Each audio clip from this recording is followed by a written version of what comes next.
Hello and good afternoon, everyone. Welcome to the third episode of the Xbox Factor podcast for this week. Yes, I've been putting in overtime to make sure that all of the Xbox goodness that has been transpiring in the last couple of days is being covered. And of course, I am loving this because you know what? The truth of the matter is I can talk about games all day long, and I have put an incredible show that I was up to one last night, putting the finishing touches on a few extra topics that I had to kind of sit back and think about. Okay, I wanted them to come from a fan's perspective. I wanted them to be relevant and thought-provoking, and I hope that you're going to take the time to not only hang out with us for 2 hours, but to listen, enjoy, kick your feet up, play some games. Resident Evil 3 demo is out. I've played it twice. I cannot wait for the collector's edition that comes out on April 3rd. And quite frankly, I cannot wait to get this episode started. So let's get into the introductions. And of course, I couldn't do this show without having a proper panel. And in fact, I do have that for us today. And of course, making his return as always, my co-host with the co-most. You know him as someone that has already played the Resident Evil 3 demo, but he will not publicly admit it. Zemi Games, welcome to the show, dude.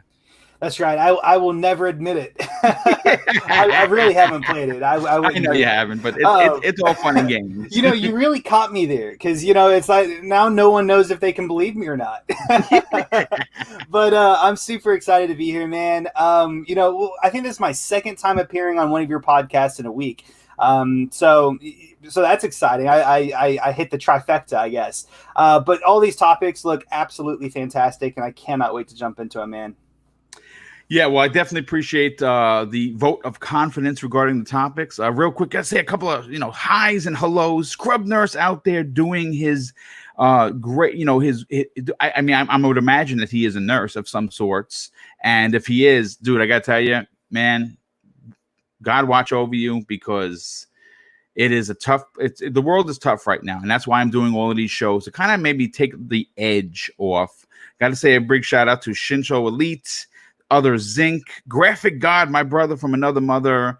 We got Rain G4, we got Zayas, Mr. Glass, we got Clint Forbes, Moggs E, Rain G4. We got, who else is here? Alex Basha, William Moyes. Listen, the list goes on and on. I cannot thank you guys and gals for the ridiculous amount of support that you continue to show my channel. But let's get into the second guest. Now, this is someone that not only was a part of 2 record-breaking shows, he was on actually just the other day when we broke ridiculous numbers at 1,116 people live, which is crazy. And of course, you know him as the sleuth of Twitter. He's always sending me unbelievable articles, and a good portion of them I don't get a chance to see. Welcome to the table, Dreadpool. Oh, thank you. I do what I can for you. Anything I can find, I know that will, fuel the fire here. So let's do this. I'm excited, man. Well, listen, it's great to have you here as always. And whether or not we break any more records, it's just great to be podcasting. Like I said, we're not going to harp on the current world events. Right now, we just, all of us, I think I can say, truthfully, that we all want you to be safe. We don't want you to take any chances. I do want to say from me, coming from law enforcement, during these times, I'm hoping that the humanity in people really shines.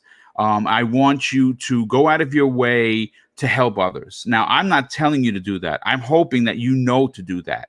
And just understand that patience, understanding, and learning what you can do to be safe is ultra important. And yes, playing games and getting your mind off things is why I will continue to do extra shows every week. And just try to, have people get away from it all, if you will. If just gaming isn't enough for you and you want to, tune into a live show, make sure you tune into this show because we are going to be doing it live more often than not. But let's get into this first topic. Now, look, here's the thing. The guys and I were talking pregame almost for half an hour. And one of the questions that I brought up was, do we discuss the actual specs versus specs that transpired due to, of course, the PlayStation 5 reveal yesterday? And then we all decided that, you know what? The specs talk is kind of boring, right? We've seen everyone do it. I mean, quite frankly, some people do it a heck of a lot better. I mean, we saw Randall Thor, good friend of mine, do a great video. We saw Dealer put out a video. I'm sure D-Batch has one out. I'm sure Zolker87 has one out. I mean, the video, Digital Foundry put out another one. Austin Evans has put out one yesterday, which was about the PlayStation 5, and he really, in layman terms, broke it down. Now, all of these fine gentlemen certainly do not need a YouTube channel with under 4 subs, getting them traffic, because, man, I mean, I go to them. The reason why I speak so highly of them is because I respect them, not only because I've worked with them, but because I actually was there as a fan at one point, like you guys and gals, and I actually really still enjoy their content. But one of the particular parts of Sony's presentation yesterday, one of which seemed to be glanced over by a lot of the not only the community at large, but of course, like a lot of the major outlets. As we know, the Xbox Series X is going to feature 4 generations of playable games that will take advantage of the hardware unlike anything that we've seen before. The PlayStation 5's backward compatibility, on the other hand, is where I have a bit of a conundrum. It won't arrive all at once, and you can forget playing anything legacy. And what do I mean by legacy? PlayStation 1, PlayStation 2, or PlayStation 3 titles, of course, unless you have PS Now. Now, the fact that only a handful of PlayStation 4s, or in Mark Cerny's exact words, select PlayStation 4 games are going to be available at launch to play, I got to be honest with you, guy. I'm not poking fun here, but I think it's a bit of an epic fail for Sony, to be honest with you. And with the next generation happening this fall and the specs of both consoles being available, we're starting to see what both can and can't do. Now, the PlayStation 5 will have backward compatible games. And what's interesting is that Sony had said to expect a gradual rollout that needs to be tested on a game per game basis. And here's the exact quote from Sony. It says, "We recently took a look at the top 100 PlayStation 4 titles as ranked by playtime, and we are expecting almost all of them to be playable at the launch of the PlayStation 5. Now this comes from Hideki Nishin. Okay, I'm gonna butcher this poor man's name. Nishino wrote in the PlayStation blog yesterday, and he says that with more than 4,000 games published on the PlayStation 4, which that's a lot. Wow. We will continue testing, processing, and attempting to expand backwards compatibility coverage over time." Now, look, I'm going to say this, and I'm not trying to be insulting. Again, we on this channel, we don't poke fun, right? We try to talk facts. Yes, we will give our opinion, but no one goes out of the way. We don't deal in console war bullshit, right? All of us on this panel are very forthcoming gamers, and we all intend to support multiple platforms. Not only now, I do it now, but like just Zemi, on the other hand, he can't wait to get a PlayStation 5, and I would imagine that Dreadpool, being the gamer he is, he's going to support other consoles as well. But you know what? I got to be honest with you. This the way that it was broken down, the way it was kind of glanced over, the way it was kind of worded for Mark Cerny's presentation yesterday, it kind of feels like Sony took backwards compatibility as an afterthought. Or maybe they just don't know their audience, because obviously now I'm gonna really kind of take it back, folks, because I really worked on this topic back in 2017. I pulled an article from an interview with Jim Ryan, who actually said publicly he doesn't understand why people want to play old games, and his exact quote regarding backwards compatibility is this: when we've dabbled in backwards compatibility, I can say it was one of those features that is much requested, but not actually used much. That I was at a Gran Turismo event recently where they had the PS1, PS2, and PS3 and PS4 games. The PS1 and PS2 games, they looked ancient. Why would anybody want to play this? End quote.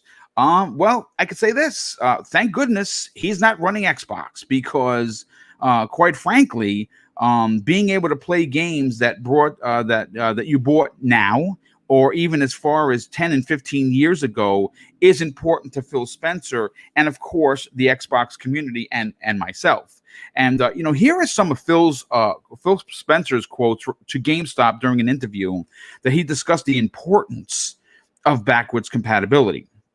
And he said this: "We wanted to make sure that we had that day one, that we could deliver on the compatibility promise. I've been playing quite a few Xbox 360 games on my Series X and Xbox One games on my Series X, and it's just to ensure they can be there day one. We want those games to be able to come forward with you, but we also want your services to come forward with you."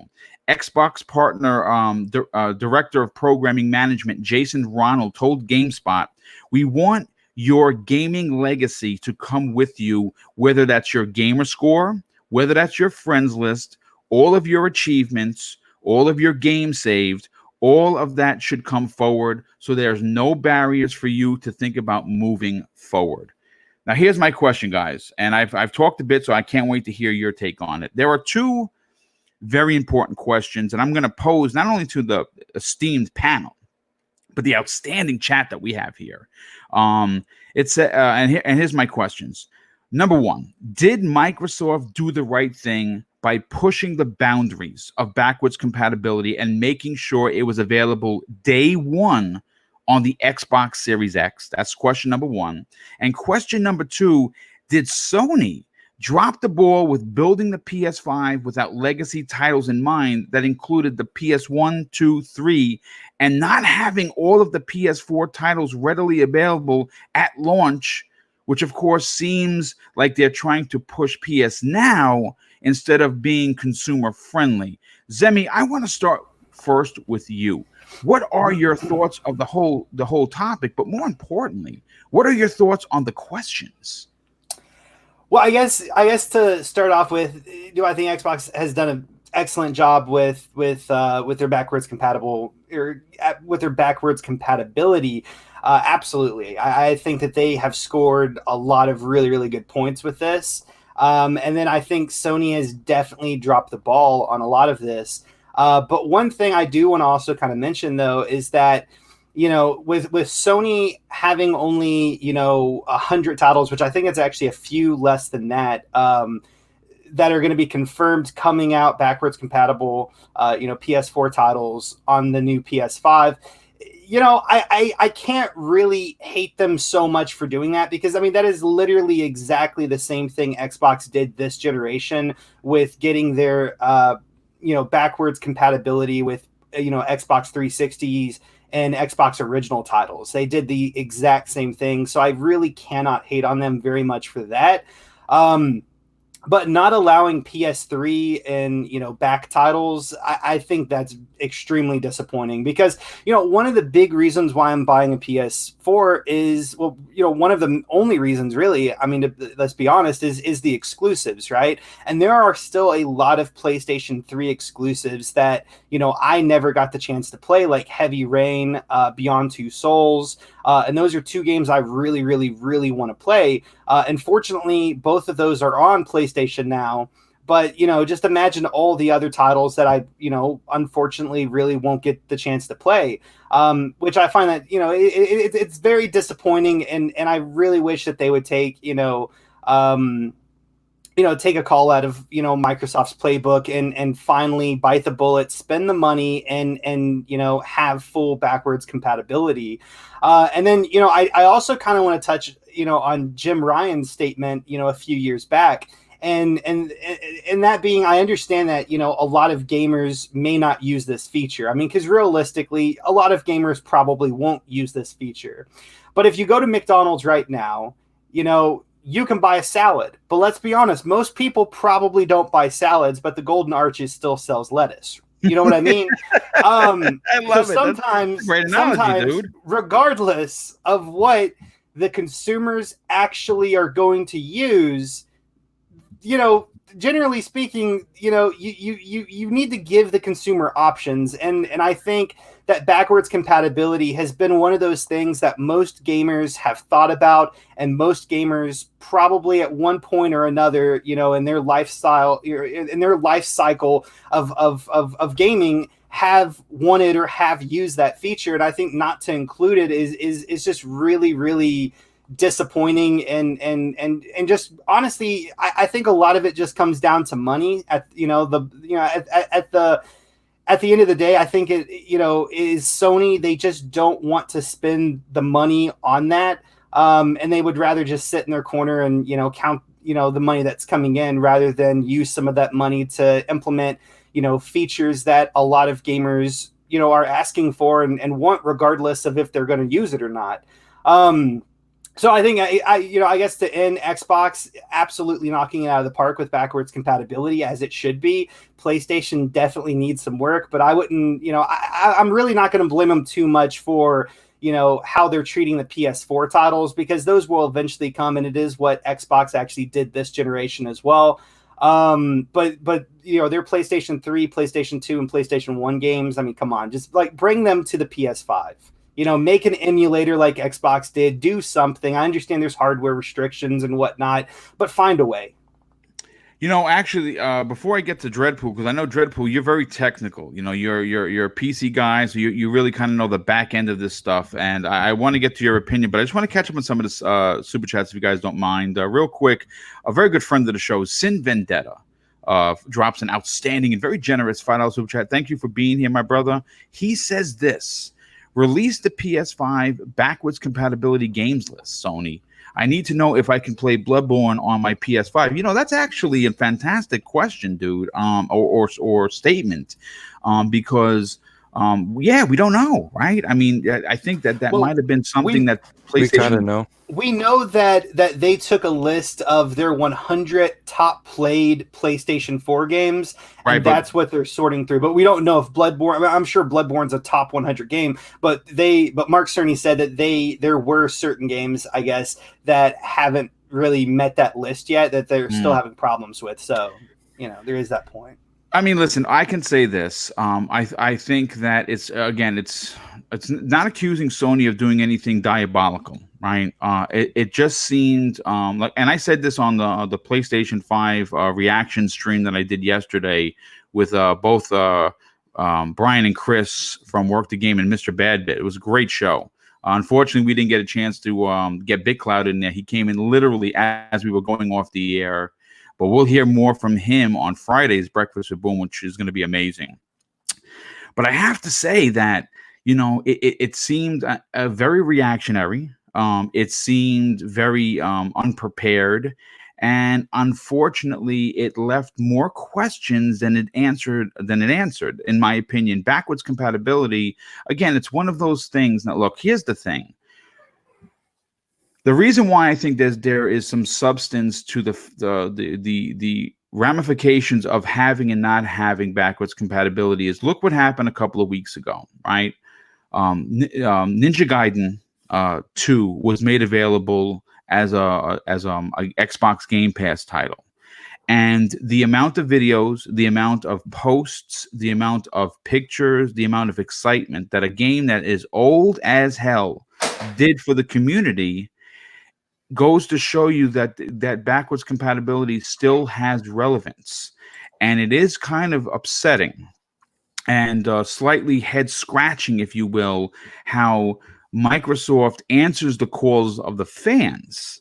And you can see that Phil Spencer passionately discusses how important backwards compatibility is with all of their legacy stuff, and Sony kind of just brushes it off. It seems like an afterthought. Now, Dreadpool, I want to get your opinion on this because you obviously come from a very tech-heavy background. We were talking about NVMEs and you're throwing numbers all over the place. Now, I understand what you're talking about, but I really don't understand what you're talking about. So, for you personally, as a gamer who has, your tires are a little worn like myself, you've been gaming, for a long time.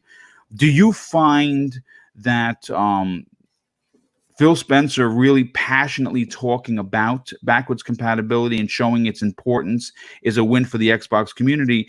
And more importantly, do you think that Jim Ryan is not taking it seriously enough? Well, at first, when Xbox came out with the One, it wasn't backwards compatible. And they did, when they surprised everybody, they actually had about 100 games when they made that announcement. So they that's where Phil showing that the team that they had been working on it for a while to get it to go, and originally no games were backwards compatible. So we got to remember that we didn't have that. There wasn't an option. If you wanted to play the old games, you got to go to the 360. Okay, so now here we are. We have almost a full library of 360 games, even the original Xbox games. Now here we are looking at PlayStation side. They've been doing backwards compatible from PlayStation 2 and PlayStation 3. They basically included the older tech into the newer tech. And PlayStation 5, they decided that wasn't going to be feasible.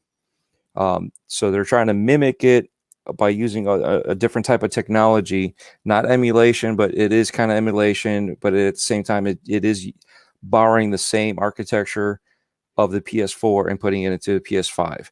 So it's kind of a combination of the two that Microsoft is doing and what they used to do back in the day. Because eventually, when they start releasing new consoles, they drop out the old tech, and now you only play the current gen. There is no backwards compatible. Now it looks like they weren't really prepared per se to maybe like an afterthought because of everybody wanting this. Hey, well, Microsoft or Xbox is doing this. We want this too. Jim Ryan saying, who plays old games? Look at these games. They look like trash, but yet everybody's still playing PlayStation 3 games on PlayStation Now. Right. They're remastering the old games from PlayStation 3 so you can play it on your PlayStation 4. I mean, they were getting their money, and I think they see the fact that they can't be doing that. They still want to stay the same old company with the same mentality, but they see that they can't do that, that they have to pivot and change it up a little bit to keep their fans happy, at the same time try to get more fans with them. So you don't want to lose fans, basically. So if they can pivot it and get it to work, that's great. But the problem is, it seems like they've done it too late. This isn't like both consoles do not support backwards compatible. Xbox already says that we are going forward. Last year, everything's going to go with you. You're going to carry it with you. So, and at that time, the current hierarchy in Sony and PlayStation probably scoffed at it. Now we have a new hierarchy inside of PlayStation. They shuffled everybody around, right? So now you have new thoughts of what we want to do. Well, they probably already got to a certain point with what they already had, and now they're in, and that's probably why the rumors were, oh, look, they're redoing stuff. Well, they probably were, because they're probably trying to figure out this backwards compatibility to appease their fans. So there's many plausible scenarios here, but it seems to be that they kind of thought about it a little too late, and they're trying to make it work. And unfortunately, to make the announcement to say, hey, yeah, we're going to do the top 100 played, which is the smartest thing to do, because it keeps your fan base going. So it's going to be what? COD, FIFA, COD, FIFA, Minecraft. I mean, is that like the list how the first 100 go? That and that's going to keep your base going. So that's understandable because now they can still play their games, but now they're playing on the new console. Yeah, no, absolutely. Zemi, do me a favor, dude, if you wouldn't mind. I had my finger on the button to look at some of the past super chats to catch up, and I missed a few of them. I don't know how far back you can see it because for some reason I can't see it past the Joe Dunamore, who just dropped a $5 super chat. Can you see past that? Yes, yeah, I can. If you wouldn't mind reading those out, I would be greatly appreciated because yesterday I missed a few and I felt like a heel. Yeah. So Eagles fan 76 $5 super chat says Xbox chose words they knew that PlayStation had, like word locked. Full RDNA 2, full BC, backwards compatible games, upscale with no developer help. RT doesn't affect GPU, etc. Okay. Anything else? No, that was that one. And then the other one was from Basement Radio Arcade podcast for $2. You can play PS1, PS2, and PS3 games on PS Now. Yes, that's a service you have to pay for, though. So that's the. I mean, look. Let me just say this. Let me just say this. Okay. As we continue to see things transpire, we're going to start seeing both competitors go in different directions. Now, I'm not saying they're going to be drastic. I'm not saying that Sony's going out of their way to cheat their fans. You're never going to hear me say that. I'm going to say that the way Microsoft has done their business, going all the way back to the Xbox 360. Some of you, if you want to take it even further, be my guest. I'm going to stop at the 360.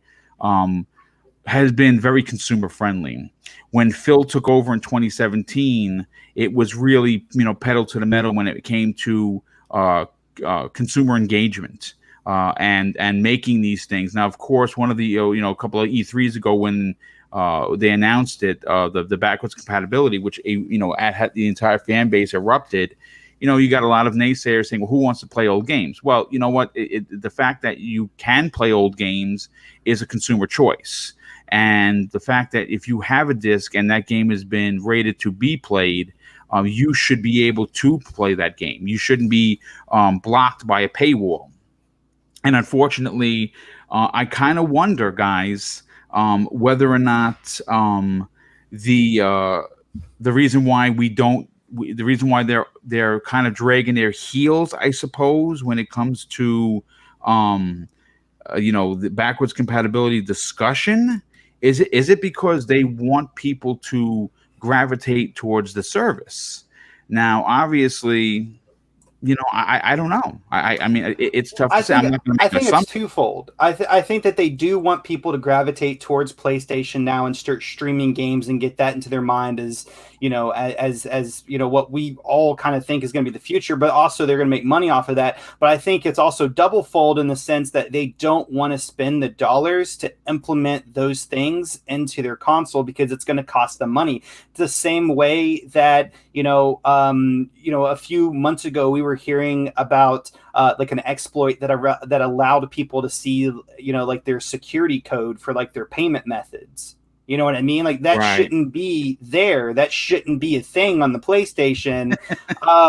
But I guess PlayStation thought it was going to cost too much to fix that. We've seen this like time and time again. Yes. That there are definitely things wrong with the PlayStation operating system that should be fixed, but they're just not for one reason or another. And I think it's I think a big reason why we're not seeing full backwards compatibility isn't because they can't do it. I think they can. It's just because they don't want to because it's going to cost them too much money.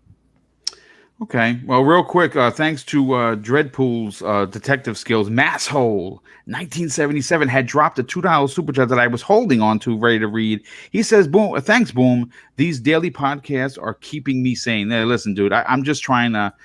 I mean, listen, I have a very stout law enforcement mentality, even though I don't wear a uniform. This is my way of helping, and that's just the way I'm always going to be. Real quick, let me just catch up on the super chats. For, of course, I missed them, and I hate when I do that. Enrique from Basement Radio Arcade Podcast drops an additional $5 super chat and says this: Digital Foundry confirmed what we saw is what Sony was going to discuss at GDC. Richard was supposed to fly out and meet with Mark, but Virus said no. I mean, listen, again, look, say what you want about what happened yesterday. I walked away disappointed. No one's going to change my mind on that. I thought it was a shit show. I'm sorry. It was 52 minutes of boredom. It was 52 minutes of someone that, listen, let me just say this. Let me just back this up for a second. If you want to make an excuse, and this is not for Enrique, this is just general. This is general conversation, because I respect him too much to argue his point. His point is his point, and I respect it.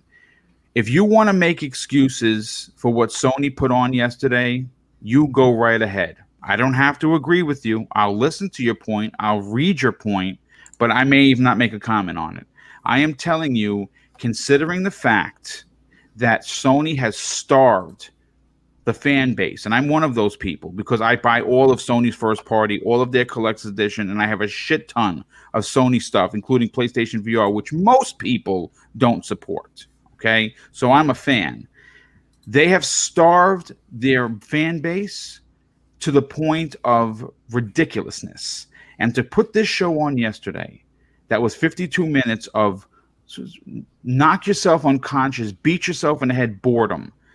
If you walked away and you were like, yeah, this is great, PS5, good on you. That's all I'm going to say. I'm not taking a shot at Sony. I'm telling you, it was a bore fest. Most people agreed with it. If I was in the live chat for YouTube, and you, my friend, should go back and read what people were writing. And it wasn't just Xbox. It was their own fans. So let me continue. Joe Dunmore. First of all, thanks for being here, dude. Super appreciate that.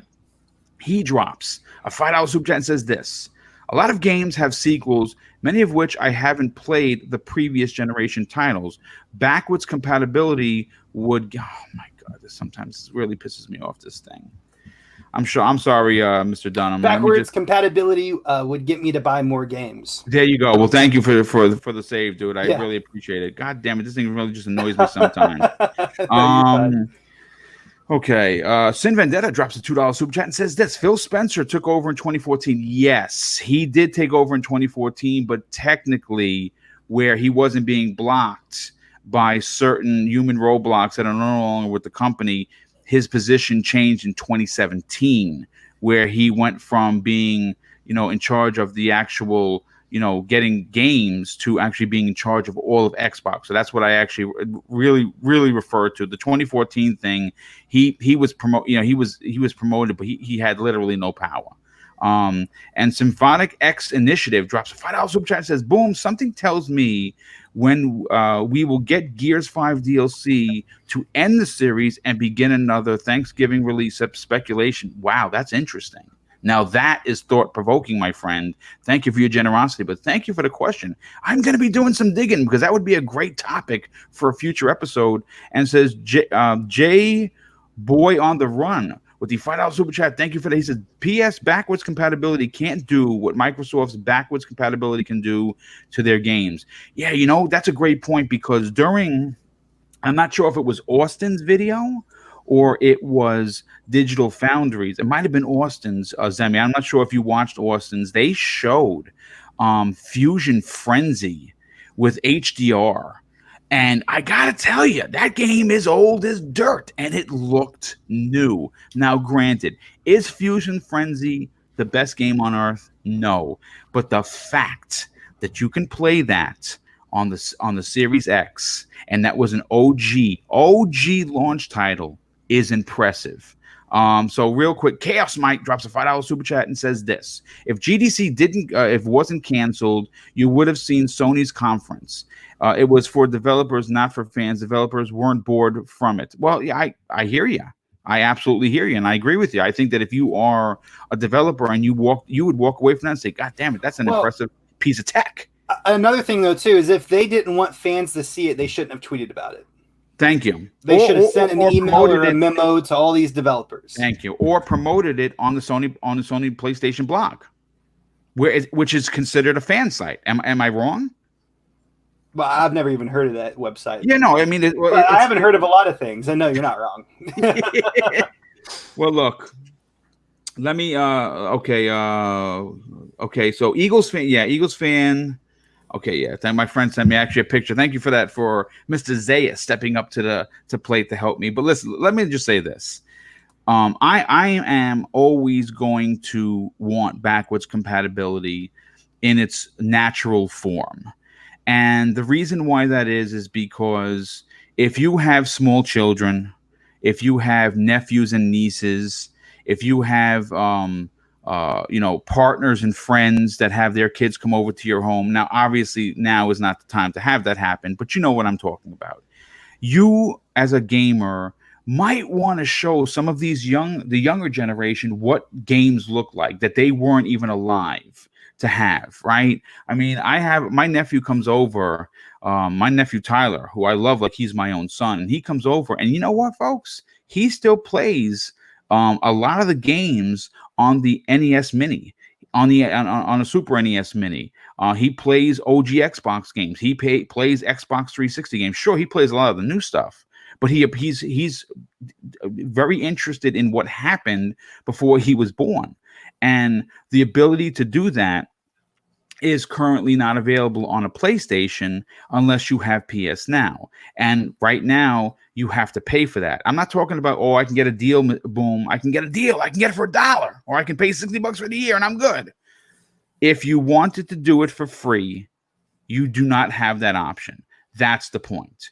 With Xbox, you get it for free. If there's an upgrade, it's for free. If it's a resin graphics, it's for free. If it looks better now than it did 15 years ago, that's for free. So we have to let's keep this into into a valid point. Yes, is there an ability to play older games on your PlayStation? Yes, there is, but at the cost of monies. Whereas for Microsoft, there is no cost. And that's the point. But what I want to do, if you guys don't mind, I kind of want to move on to the next topic because this one was interesting. Well, it was a little bit of a, we hit a little bit of a snag, if you will, because obviously, the whole super chat thing, I want to make sure that I answer everybody because, like I said, I do feel like a complete heel. Pixelbit G, hey, dude, first of all, thanks for being here. Super appreciate that. He drops an outstanding $5 super chat and says this: I enjoyed the deep dive, but stop making dumb excuses. Sony invited 15,000 non-devs with 24 hours of notice, so too bad, should have known better. I mean, that's a great point. I mean, the guys from Work the Game talked about that, especially Brian. He's a little hard on them, simply because, and I would say the thing is this, if you watch that yesterday's stream, Chris is very technical. That guy he's like a brain. That guy really knows what he's talking about. And he came at it from a developer's point of view. Where he said that if I was a developer making games for the PS5, I actually would have walked away impressed because the tech is impressive. He goes, but he did admit, along with Brian, that it was promoted to the fan base, the starving fan base that would literally lick anything that had PlayStation on it. So I don't know. I mean, I just think it was mismanaged, if you will. But listen, let's I want to talk, and I'm glad actually Enrique's here because Enrique, if you're listening, my brother, this one is. When I was writing this topic the other day at 1 o'clock in the morning, I was thinking about you, and of course, in the best way possible.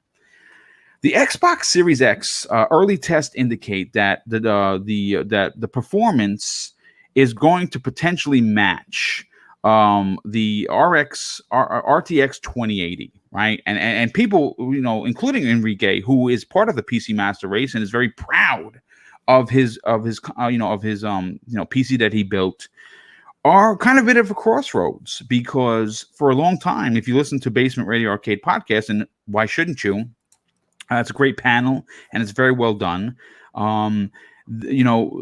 Enrique has said publicly that he wants Microsoft to make him purchase the next generation console, that he wants power that rivals his PC. And I got to be honest with you, I don't necessarily know every spec, but I have heard from people that do. And I think that the current, your current hardware, without having to upgrade, without having to spend any more money, you spent it, it's there. I think the Xbox beats it. So I think Phil Spencer has answered your question. And as we know, he has already confirmed that the console will boast 12 teraflops. And obviously, we have seen what has now become, in my opinion, and many people's opinions, the gold standard for next generation specs in regards to the Xbox Series X. And just to kind of spout some numbers here, and I think I'm going to go to Dreadpool first on this because obviously he's our tech guy. The Xbox Series X GPU uses the AMD RDNA 2.0 technology, which isn't available in any PC graphic cards at the moment. This gives it potential to surpass other NVIDIA cards in real life use. However, even when they analyze the 12 T-flops figure, it puts the Xbox Series X over the GeForce RTX 2080 Super, which stands currently at 11.3 teraflops. Now, it's only beaten by the GeForce RTX 2080 Ti, which stands at 13.45 teraflops, and the Radeon RX Vega 64 at 1266 teraflops. However, the Radeon RX Vega is AMD's last generation chip, so the advantages of having the RDNA 2.0 should outweigh the 0.66 teraflop difference, moving the Xbox Series X slightly ahead of that particular card. Now, here's a direct quote from the Eurogamer article written by Digital Foundry, which is where I found all of this information. And Ledbetter said this: even basic ports, which barely use any of the Xbox Series X new features, are delivering impressive results. The Coalition's Mike Rayner and Colin Penty showed us an Xbox Series X conversion of Gears 5, produced in just 2 weeks. The developers worked with Epic Games in getting the Unreal Engine 4 operating on the Series X, then simply upped all of the internal quality presets to the equivalent of PC Ultra, adding improved contact shadows and UE4's brand new ray tracing screen-spaced global illumination. On top of that, Gears 5's cutscenes were running at 30 frames per second on the Xbox One X and were up flawlessly to 60 FPS without any real hassle. There was one startling takeaway. We were shown benchmark results that on this 2-week-old unoptimized port already deliver very similar performance to the RTX 2080. Now, obviously, everyone's been talking tech, and I understand this, which is why I went with this article, because I don't want to put, I'm not a poser. If I don't understand something, I'll be the first one to tell you. I'm a caveman. I don't got no problem with that. I kind of just want to plug and play. I'm good. But I had Dreadpool on today's panel, and this guy kind of knows his shit. So Dreadpool, I kind of want to go to you and get your opinion on this portion of the article from Digital Foundry. Are you impressed with what he had to say regarding unoptimized work being done by the Coalition regarding Gears 5? Okay. First, before we get into it, I want everybody that's in the chat, I don't care if you're at work or you're at lunch break, just stand up and repeat with me. Teraflops, teraflops, teraflops, teraflops, teraflops, teraflops. Okay, now that we got that joke out of the way, because everybody gets tired of listening to teraflops. The problem is everybody's using it wrong. It's information on a measurement. Okay, so the teraflops that we're using here and the teraflops that we're using there are a comparison of two measurements.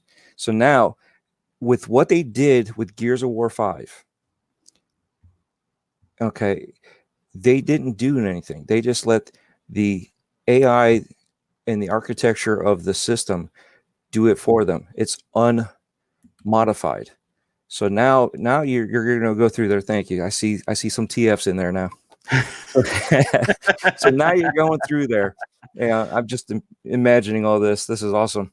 Now you go through there, and now you can actually, what the AI had not on the conversion had not utilized.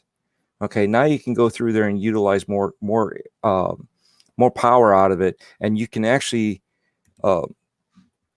get better than 280 Super. You know what I'm saying? You're going to be able to get more power out of it because you're actually using power. Okay, now you have a V8. Okay, and then you have a flywheel that's going to run inside the engine. Well, you get a light flywheel, it helps the engine out. Okay, so modifying little things like that for the dev to go in there and tweak certain specs on the game and the engine can actually make it better. So now you're actually going to seem like you're going to have more teraflops in there. You're actually going to be more productive in displaying this game. So this is going to be we're in the next golden age of gaming here with both consoles. So to see this happening at this point, and then you got PC that's going to be coming right back up on there because we're actually using specs that PCs don't have yet, and it's coming to them anyway. So with everything that the PC market's going to have, the consoles are going to have, these devs are going to be able to cross over a lot easier because your console is literally going to become a PC. It's just fine-tuned. Okay. Well, look, let me just say this. Without a doubt, both consoles are going to be impressive. What I think is what's interesting regarding when you start talking about Microsoft is, a lot of people like to call Phil Spencer a liar, right? Like, oh, Phil lies. He lies to his fans. He lies to the people. He lies to everybody, right? Which we know is not true. Right. I mean, look, Phil said in many interviews prior to us getting the numbers, right, that the Xbox Series X would not be out of position in both price and power for the next generation concerning the PlayStation 5. And as it stands, and as it's been broken down by numerous people who really do know their things, right now, even though we don't know how different are we gonna be talking about two blades of grass between the PS5 and the Xbox Series X? I don't know. I hope not. I hope we've moved away from those days because, quite frankly, it's embarrassing. Just stop it. If you want to be a console warrior and support your console, I'm okay with that. But I'm saying that I've said this, and Zemi, I think you agree with me on this, and I'm going to go to you next on this. That this generation is probably going to be the first generation where there is more dual console supporters than ever before. And I think the reason why that is and again, this is kind of looking Sony square in the eyes. There are 110 plus million PlayStation 4 owners. How many of them are going to be converted to go over to a PlayStation 5 that's essentially going to be $500? I couldn't say. I'm not an analyst, and I wouldn't even dare try to take a stab at that. I know the hardcore is going to be there. I know the medium of the road hardcore is going to be there, but I can't say for sure how many of those PlayStation 4 owners are going to come over. Because quite frankly, a lot of the really great PlayStation games that are coming out this year are going to still be available on that console. From what we've seen, Sony is kind of leaving that console behind, so they're going to be releasing PlayStation 5 games for the PlayStation 5, whereas at least for the first couple of years, Microsoft says, listen, regardless of what you have, you can play an Xbox game. So I don't know. Zemi, let me get your opinion on this, because obviously you yourself are a PC guy. You built your own PC. You shamefully admit, about sometimes feeling guilty playing on your PC as opposed to playing on your Xbox, which you shouldn't. What are your thoughts on the tech part of this? Because we're going to bring this back around, but before I get to you, let me just say thank you again to Enrique from Basement Radio Arcade Podcast who's listening. He says, Phil still hasn't convinced me because NVIDIA, Ampere, and Big Navi still hold my beer. Plus, my PC is very capable. I don't doubt that. You spent some money, dude. So he says PC Master Race for the win. We had Optimus Code break this down. Yeah, Optimus Code, my God, that guy's going to be on my show again. I actually tried to get him on today, and I think he's listening. So Optimus Code, if you're out there, dude, we love having you on the show, so we got to get you back on here. He said that he couldn't make it today because it's been right in the middle of his work schedule. So we'll definitely get him on soon enough, because that guy is he's fun to talk to. And I've heard him on Enrique's show numerous times, and I can't turn it off when these guys are going back and forth. But Zemi, do me a favor, because like I said, we're going to come back around. This is kind of like a two-tier topic. Mm-hmm. What are your thoughts on what Eurogamer had to say regarding the specifications of what the Xbox Series X is doing, based on, upping everything and barely having to do anything to do that? Well, I mean, I think it's impressive. Obviously, I mean, it's definitely impressive. I mean, I think what it mostly is that, like they developed Gears of War 5 for both the Xbox and the PC, and they basically just made it where PC's highest specs are opened up, for the new hardware, which I don't think would be very hard for the new hardware to run if it has the power of a 2080 or a 2080 Super. So I think that's really a lot of what it was. I would be really interested to see how these developers can go in and implement games that are not Xbox first party games. And I think we have heard Xbox mention something about that, like the software is built in to automatically like increase, I guess like the frame rate and the resolution and stuff like that. But I would love to see how easy it's going to be for these developers to go in and make, Assassin's Creed Odyssey, for instance. If Ubisoft wanted to do that, I don't think that they would, but if they wanted to do that, how easy would it be for Ubisoft to go in there and to up the graphical quality, as it is on PC, which I wouldn't imagine would be very hard. But then again, I don't have a degree in programming or software or anything like that. I'm sure I wouldn't want to try it. You know what I mean? But I think it's definitely really, really reassuring that they're able to, port over their, one of their, first party games, one of their most recent first party games over there, and really have no issue doing it and making it look even more immaculate. I think it's really, really impressive. And I think it says a lot about how Xbox does their software, how they're, and then also, the pure power of the hardware and the, and the specs of it that they put into their machine.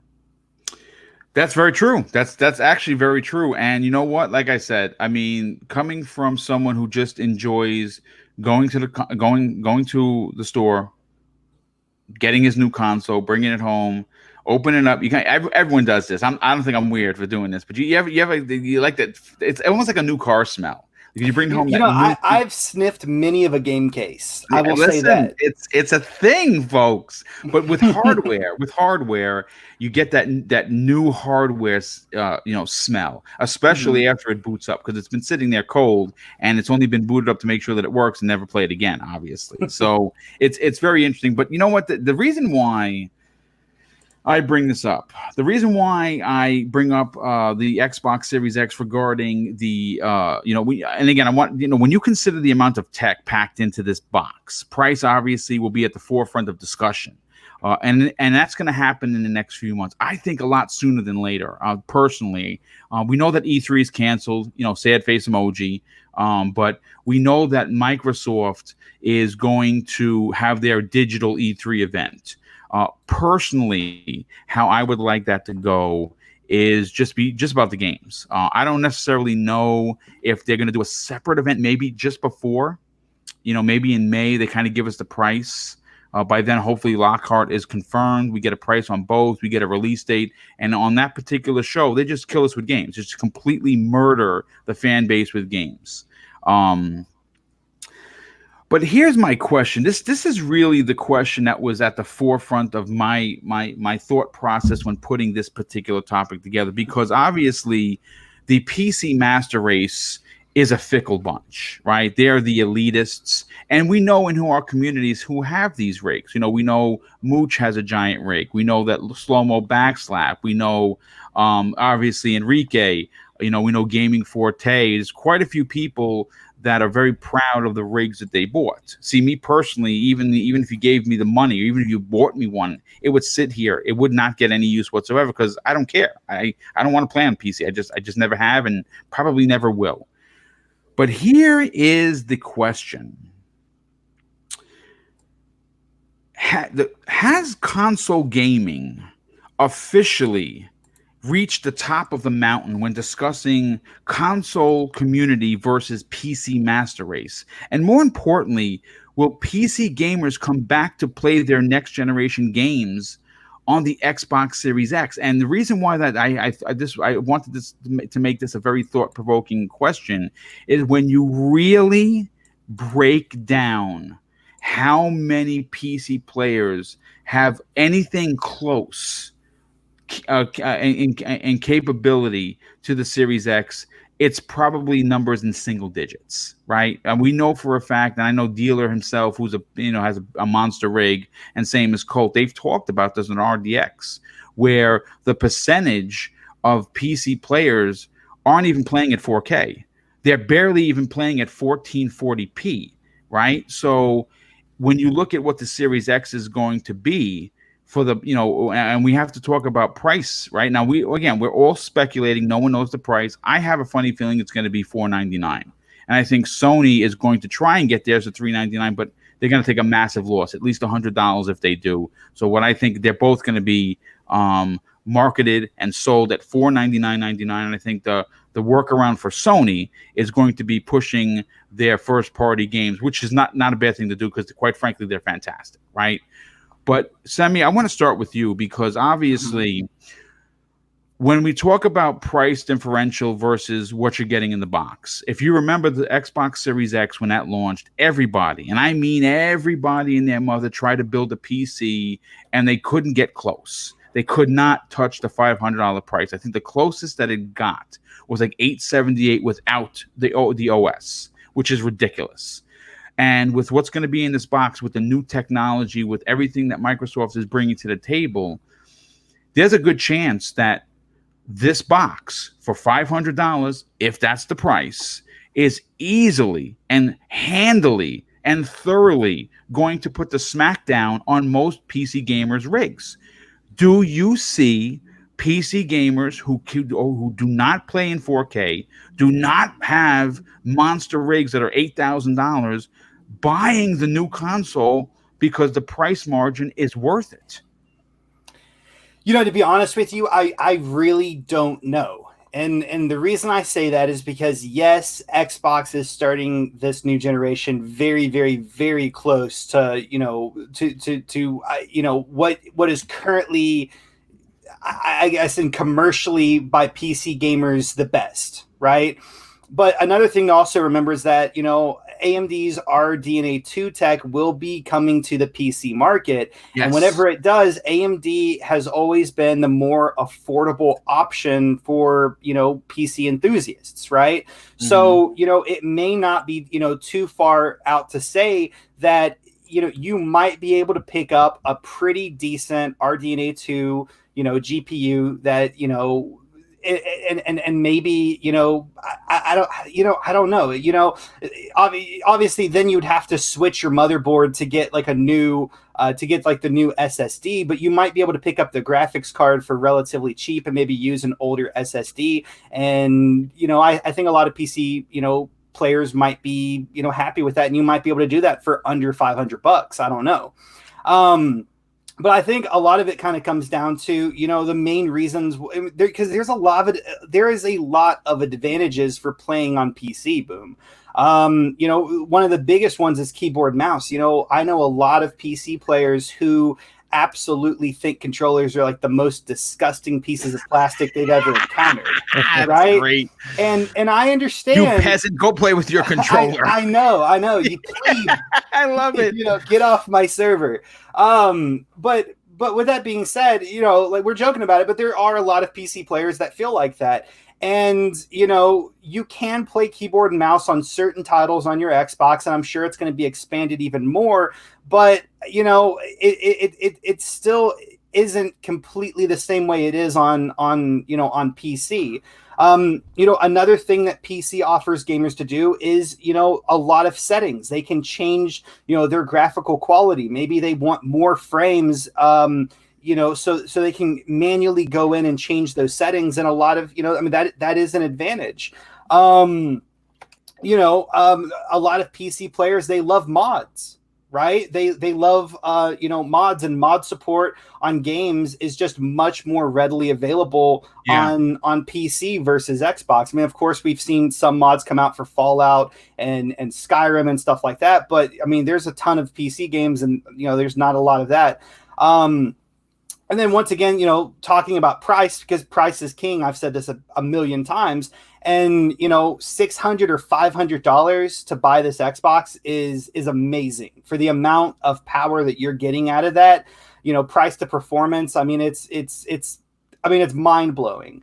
But with that being said, you know, even still, with making a computer that, you know, would be as powerful, costing $1,500 to $2,000, there's still a lot of ways that you can save money on PC as well. For instance, you know, games on PC are a lot cheaper. Steam sales, you know, everyone's heard of Steam sales, and they've heard of it for a reason. It's because it's fantastic, really. It truly is. You go in there with $20, you walk out with 30 games. You can if you buy the right games, I guess. And you know, another way of looking at it too is, let's say something in your Xbox Series X breaks, right? Well, you know, if you're out of warranty, you know, what do most console gamers do? They go and they buy they drop down that other $500 and they buy a new console. Something in your PC breaks, you can probably fix it. I know that not every PC gamer knows how to do that. Some people buy pre-built and they never even, you know, pop open the chassis of their computer. But a lot of people do build their own computers, and they will know how to fix it. And, you know, sometimes you will probably be able to fix your problem for less than $500, right? Yeah, no, it's true. I mean, listen, I mean, obviously the advantages to learning and knowing how to take apart and put together these PCs is fantastic. Obviously, you know what I'm saying, and you know, if you know when the newer cards come out, people are going to be upgrading. The question is, you know what I'm saying? Oh, is it worth? The question I'll have is, and I'll ask you this because you brought it up. When the new cards do come out, how much do you think they're going to be? Are they going to be as much as an Xbox Series X? Well, I mean, like, I don't know. I mean, just based on your theory of price. Well, I mean, obviously, whenever the new cards come out, like the Vega cards and, the current cards that AMD has out right now that are capable of doing 4K are going to go down in price. So obviously, a lot of people are probably going to try to scrounge those up on sales. I don't know. I mean, they're going to vary in so many different prices. There's going to be, ones that, are going to probably be able to do 4K at 60 frames, 1080p at 120. It's going to vary, but I would imagine that you could probably buy their high-end card for maybe around $400. I would imagine that, maybe 600. I don't 110% know. I mean, but it's AMD, so it's going to be definitely cheaper than Nvidia post their cards, right? Okay. But I mean, so there's just so many different reasons. I mean, I know that, think about this as well. On PC, you can play Xbox games already on PC, right? You can also play all the games that come out for PC that never come out to console, and you can play select PlayStation games on PlayStation Now, right? So, having a PC, in a lot of ways, I think a lot of people might look at it as more advantageous than just having, that Xbox or switching over to the Xbox. But I think ultimately, at the end of the day, I think if most PC gamers probably choose to buy a console, I think it would make a lot more sense for them to buy PlayStation 5, just for the simple fact that they could already play all of the first-party Xbox games on their PC. They can't do that with a PlayStation with PlayStation Now. No, I mean, it's true. What you're saying makes sense. Well, listen, you know what? Before I get to Dreadpool, let me just catch from some of these super chats. First of all, Elemental PO, thanks for being here, dude. Super appreciated. He drops very generous $2 super chat and says this: do you guys see a digital output being added? You know, the thing is this: right now on the series on the Xbox One X, it's there. Do I think that we actually need it? I'm going to say no. I think that is a part of the price that Microsoft, cut to kind of bring this. And again, I don't know how much it is to add it to not add it. I really don't know. But I do. The question is, do we really need it? Is the question.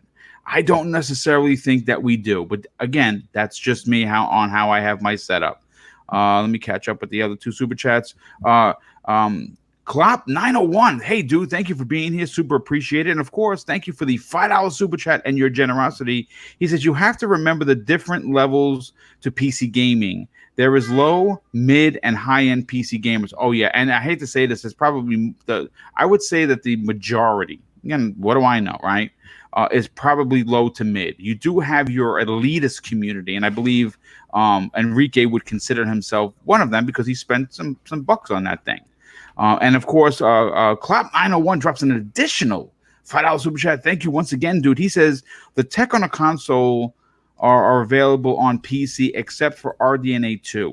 Console hardware are locked down ecosystem. Sorry, not for me. And you know what, dude? I get it. I mean, there are a lot of people that don't want to be boxed in. I absolutely get that. But Dreadpool, I'm going to come to you next on this, and I waited because I know that you have a lot to say. But, when you look at the value proposition for the Xbox Series X, which I'm just going to play devil's advocate here and say that I'm going to permanently price it. I'm not going to say I'm guessing. I'm saying it's going to come out at $499.99. That's the price, and I'm going to pretend that's what the price is. I don't think Microsoft is going to go higher. So let's say it's $500. From what you've seen during the reveal, from what you've read in this, of course, article from Digital Foundry, from the way that Ledbetter and his partner there were giddy as school kids when they were talking about it, because you can tell, and the way that the industry has responded to these specs, can this new console challenge the PC master race and actually give people a reason to put their mouse and keyboard down and buy an Xbox Series X? The answer is most definitely. Okay. Yeah, that's an easy way to say it. Now, like we said, there's levels of PC master race. You got the low, the mid, and the high end. Okay, we already know Enrique falls towards the high end, but at the same time, we're talking about, because I'm thinking I'm wanting it to, and I'm thinking it's going to be $499 when it comes out. But you're looking at, if he's got to upgrade his graphics card to the newest 2080 Super, because if I recall, he's not there. I think he said, I think it was just a 2080. If you're talking about Enrique, he has a 2070. Yeah, 2070. It's 2070. Yeah. Okay, so for him to upgrade that card, he's got to spend another, $700 to $800. If he does his smart shopping, he can get it down as low as $700. Okay, so and it all depends on timing. So, and this is if with replacing with what he has. Now, what's he got to do with that old card? Well, now he has the option of selling that old card, like we do our trade-ins with our consoles. Absolutely. So he can get some of his money back, but that's still a big chunk for just one part of the computer. Now if AMD comes out with theirs, I'd assume that their card would be about $500, $599 maybe, so $500-$600 to they're trying to undercut everybody, and they're trying to give you better performance.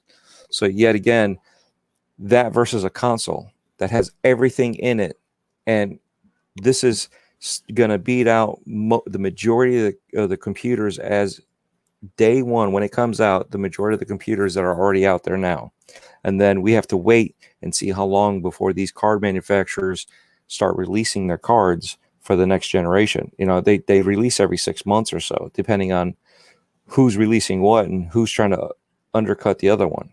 Right. So it could be sometimes 2 months, so do I wait? How long do I wait? All right, well, they've already released 3 cards. back and forth. I'm gonna buy a card, and all of a sudden, here they are releasing another one. So if you're playing that game of being the top dog, I did that way back in the '90s with the voodoo cards and all that. I've learned my lesson. I threw a lot of money away, even with, trying to sell it off to a friend, and try to recover some money out of it. That's why, yet again, I don't trade in my consoles. I keep them. I still have my OG Xbox One sitting right next to me. I've got my X in the living room, so I still keep this stuff. The same thing is you're spending way too much money. Yeah. Now the Series X is coming out. I mean, seriously, when you look at it money wise, you're good to go. A lot of these guys, I know there's a few people are like, yeah, well, I'm gonna go and buy the Series X because there's no point. It's already kicked my my PC's butt. I can't do anything. I spent all this money for this, and some of these guys were smart shoppers. They didn't just willy nilly, oh, whatever, let's just buy this and piece it together, or go to a manufacturer to piece it together for them with a warranty.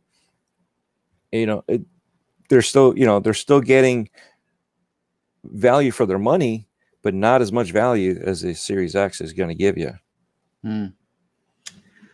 Well, I mean, listen, I cannot wait for the price to finally be out. Oh, sure, by all means, go ahead. Well, just something I was, because I was actually kind of thinking about this a little bit more, and I was thinking about, like, what can we compare this to? And I think that we can kind of, in some ways, compare this to the release of the One X, like the Xbox One X, right? Because that console does offer 4K 60 frame on certain games. Ultimately, it offers 4K, right? And I can tell you right now, the computer that I have currently built right now, really couldn't do 4K. And I know that there's a lot of PC gamers out there who have, computers that wouldn't be capable of doing 4K. But I don't think that we saw really a ton of PC players leave to go to the Xbox, One X. I mean, I agree, and I think your analogy is spot on. The difference is that this is such a leap in power. It is. I mean, again, how much of a leap in power was it from the Xbox One X to the S? Substantial, but not enough to move the needle where someone on PC be like, well, I'm going over to play my games there, right? No. But when you talk about the Series X, on the other hand, man, that's wow, that's leaps and bounds. You something you want to add, Drev, before we get out of here? That's the other thing, though. That there was a reason why a lot of people didn't jump over, even though it could do 4K.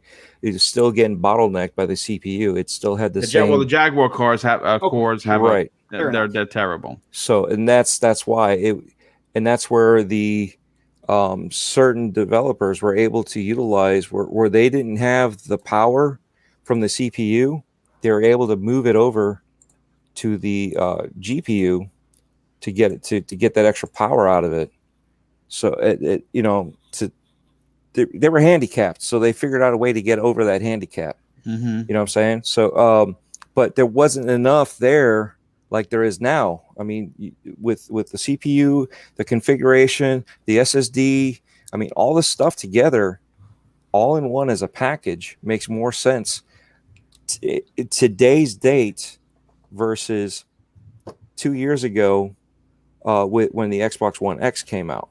When you look at that package, it had a lot of great features, but as an overall package, it still didn't have that impressiveness that this one has. I mean, it was better than previous year with the S, but not to that point, not to where we are now. And I think another thing that also kind of deserves to just kind of be said as well, though, is that, as it is right now in 2020 with this console releasing, yes, it gives PC a very good run for its money. But here in 2 years, it may not be that same way. And it's, of course, Xbox is going to release, different versions of this console. But are they going to be able to rapidly keep up with PC?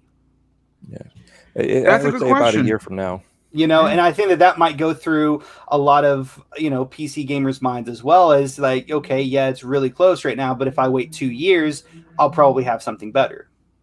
And that's if they can wait and if they would wait as well. But Well, look, here's the thing. Again, we can chase our tails all day long regarding what we think and what's going to happen with until it happens, it happens. I think that the value proposition is in Microsoft's favor. I think they know that. For sure. I think Sony is in a bit of a conundrum. I think that with the it being confirmed at 10.3 teraflops, now whether that's overclocked or not is irrelevant. I don't know if they can afford $100 loss. I don't think that they can. And you say, well, wait a second, boom. We talking about $100. It's $450 to build a PS5. Yes, that is correct. It's $450 for the manufacturing costs. In the back end of these costs per consoles, you include shipping, packaging, and marketing. And we know that that the arm of Sony's marketing is strong, and we know that they spend a very hefty dollar to market to their peoples. So you can easily, without it being a thought-provoking conversation, add $50 to that pot, making it $500. Now, if you're going to tell me that they're going to, because they love you and they love me, and they're going to drop this console down to $399.99, I say, okay, sign me up, because I'll pay $400 as opposed to $500. But I don't think that's going to happen, and I think that's why Sony publicly said we are currently waiting to see what Microsoft does. Because if Microsoft released a $600 Xbox Series X, they would come in at $500, not even think twice about it, and be like, guess what? We're $100 cheaper. We're better than they are. But Microsoft isn't playing games, and neither is Phil Spencer. But let me get to the next topic, and let me get Sin Vendetta drops another additional very generous $5 super chat and says this: I haven't been a PC gamer, and this is wow, since Warcraft 3 in 2003. And that is and for the last 17 years, I've been perfectly happy with playing on console. Well, guess what, dude? I've been playing since, and I love it. I love the statement. I've been playing since 1978, and I've never played on a PC except for the Commodore 64 way back in the days when I was copying discs from my brother Neo Mental on floppies. But let's move on to the next topic. Now, here's the thing. Since the rumors of Microsoft having a two-pronged attack that I coined, and if you say it, you owe me a nickel, in the form of the Xbox Series X and, of course, the Xbox Series S, or Lockhart. I've been saying, if true, this Xbox Lockhart would, in fact, be considered, in my opinion, Microsoft's Trojan horse. And as you heard me discuss on this very show, there are plenty of industry insiders and content creators that I trust indubitably that are have the inside track to the information. One of those, of course, I've mentioned him numerous times before. I've been on his show. He's been on mine. Dealer Gaming has talked with people within Microsoft and with other forms and avenues of, information that the box that's known as the Xbox Lockhart does exist. Now, many months ago on RDX, he confirmed this. And though he didn't reveal his source, and of course, I never would reveal mine. I have a few tiny ones. I believe the information that was given to him was spot on, and here's why. Now, Brad Sams, who was a guest on this very program, I think it was early in 2019, will be making a return appearance. I cannot confirm when that appearance is. I have to talk with him, but he promised live on the air that when he hit 20,000 subs, just like when he hit 10, he would be back on this program, and he is a man of his words. But thanks to the eagle eyes of Brad Sams of Therot.com, who spotted something that many glossed over in this industry, brought up a very interesting theory that has a ton of weight to it. And he put out a video bringing light to this Xbox Lockhart once again. And this time, he believes Microsoft may have let the cat out of the bag. Now, I kind of want to bring up a picture. Let me bring this picture up over here. Let me get into my settings. Go down to my here we go. Okay, so back in the days, right, When Xbox One X was being made, it was called Project Scorpio, and the designers of that console were very proud of creating the world's most powerful console back then, and added something to the motherboard in the form of Master Chief riding a giant scorpion. These, of course, are known as Easter eggs. The fact I have to say that blows my mind, but I throw it out there anyway. And in the gaming world, this is considered very cool. Now, as you can see, and I'm going to bring down the banner so you can see the full spectrum of what I'm talking about. This is on the this is currently available on every Xbox One X. It has Master Chief riding a scorpion, right? They threw that in there. And again, I think that either this was accident, this was either accident, an accident, or accidentally on purpose to kind of stoke the fires, if you will. And what I believe was the cat being let out of the bag and allowing for a picture of the motherboard of the new console to be taken. As you can see in the next picture I'm going to bring up is this. This is where it gets. This was brought to my attention by Brad Sams. Here is the picture of the motherboard for the Xbox Series whatever. Now, you can say, well, boom, that could be the X. And I would say you might be onto something. But as you can see there, it's a picture of a snake. It's a picture of an anaconda, more specifically. And we know that the Project Lockhart, or codename Lockhart, or Xbox Series S, if you will, was originally detailed as being the anaconda. Now, this is where I have to really, take this to another level. With Microsoft completely holding all the cards regarding the Power Crown right now for the next generation, the Trojan horse known as the Lockhart is being held very close to their vest.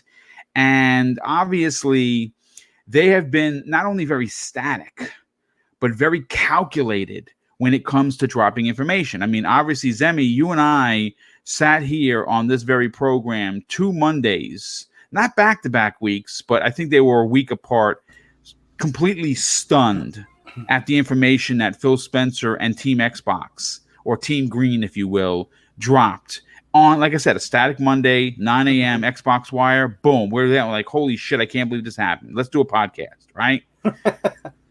So now, obviously, this picture gets out. I don't know who took this picture. I don't know if this is from PR. I don't know if this was supposed to get out. I don't know if it was accidentally on purpose put out there. Again, maybe they're stoking the fires. But I know that the world is waiting for this reveal. I know that the world wants to know if there's any confirmation behind a 2 SKU launch, which would be very interesting, and what that console looks like, what that console entails. Is it diskless? Is it is it a streaming box? Is it the size of a deck of cards? Is it an actual console? Well, shit, no one knows, but everybody wants to know. So Zemi, I'm going to go to you first. Again, this is speculation town. So maybe if this is not your bag, you can kind of just, don't care so much about this topic. But I like hanging out in speculation town because we get to play with ideologies that we could potentially be wrong on. And are we really held accountable when hanging out in speculation town? Well, listen, if I'm wrong, I'll be the first one to say it. I don't care, right? But Zemi, I want to go to you. The snake on the motherboard, to me anyway, says something. I don't know if this is the actual, what part of the board this is. And if it in fact is part of the Xbox Lockhart, but it's damn thought-provoking. What are your thoughts on this Brad Sams video, but more importantly, him bringing to light that there is an anaconda on this chip? I'm going to be honest with you. Like, whenever I heard, a very long time ago, maybe I've just forgotten some things, but I always remembered the Anaconda being the Xbox Series X, being like the more expensive version, okay, and the Lockhart being the less expensive version. But you're saying that the Anaconda was what people thought to be the Lockhart. So, well, this is what's being implied.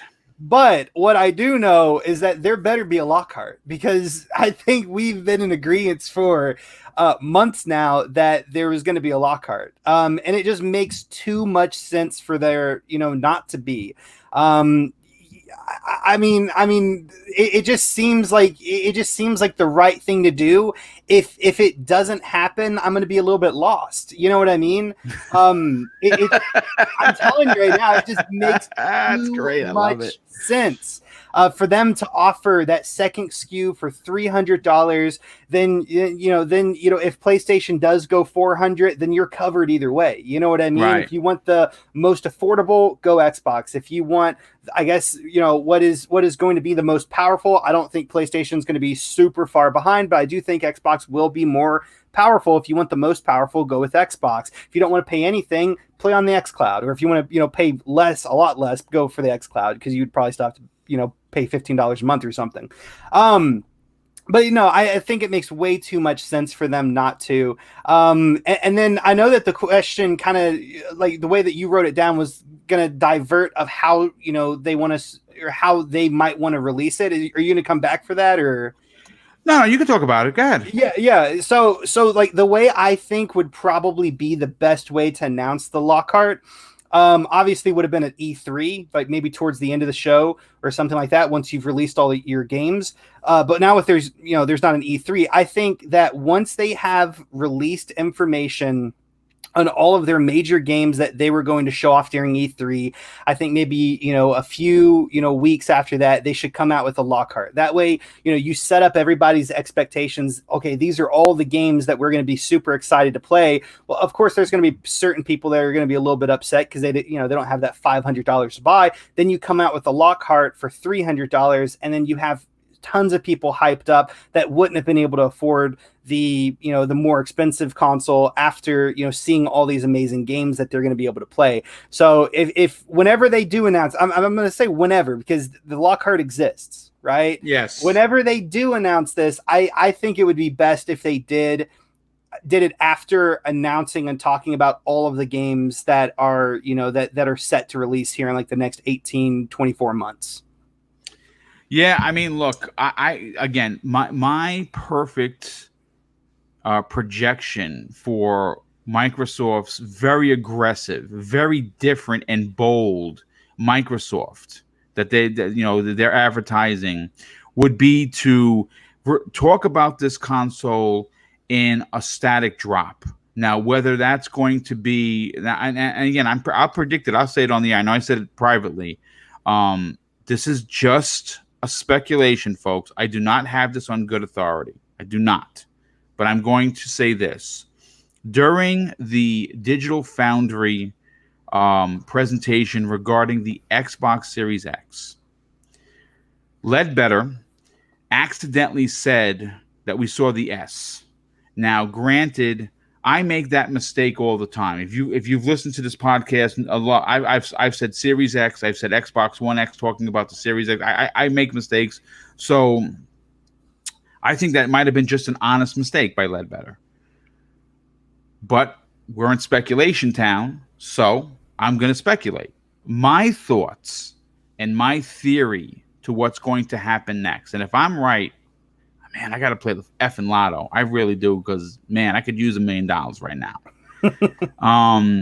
What I think has happened is I think that from what we understand, Digital Foundry was out there for a couple of days at Redmond. And I don't think they would fly all the way from the UK to be there. I mean, I'm not saying just for the Series X, because I think we'd all fly across the world for the Series X.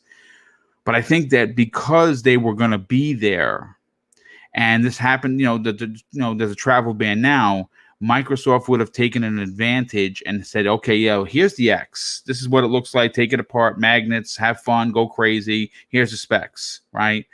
But I think that because Digital Foundry had already pre-taped that prior to the information being out there, and then they dropped their bomb videos, them and Austin, I think that they both got eyes on the Series S.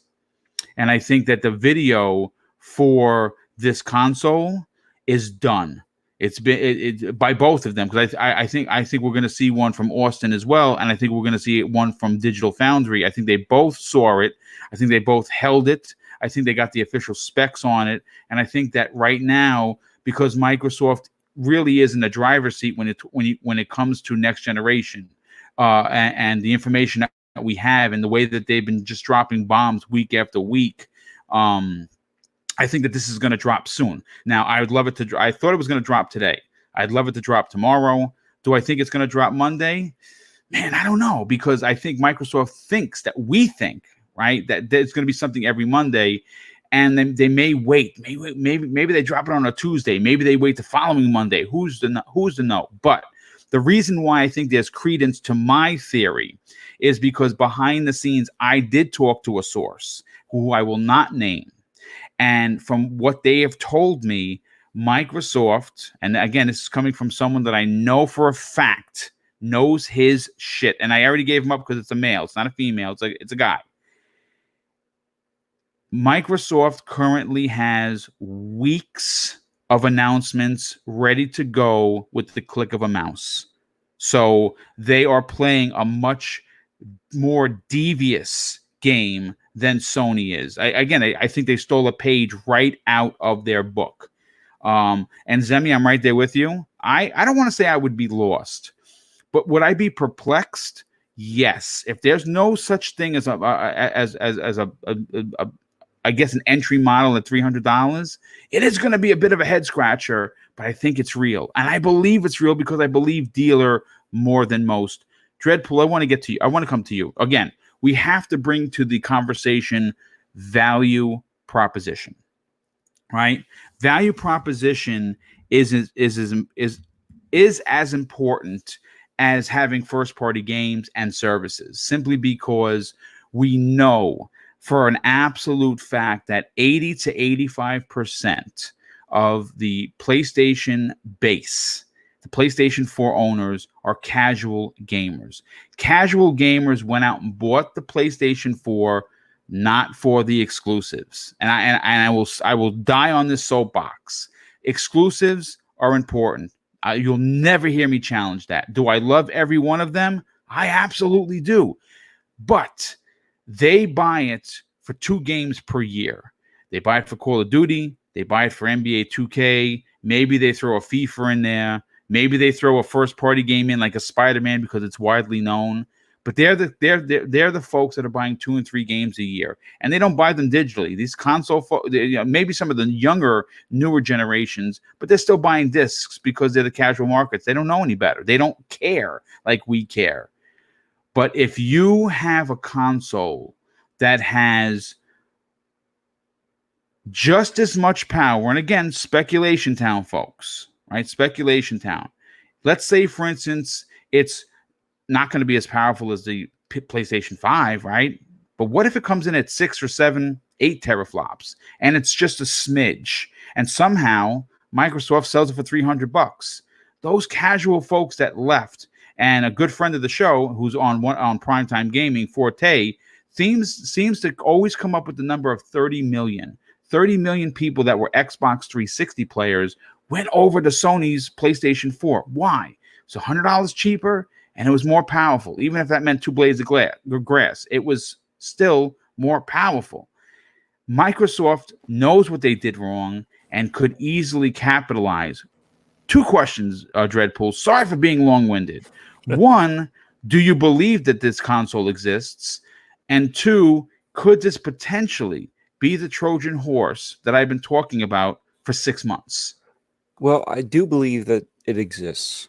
The only thing is, my with new information that I got the other day, I have to take an L on what I thought that the Lockhart was going to do. The Lockhart. I thought it was going to be replacing the server blades that they have now with the for Xbox One S. Yes. Right. So I thought that's what they were going to do. I thought they were going to do twofold: replace those because you don't need 4K on streaming on your phone when you're playing xCloud.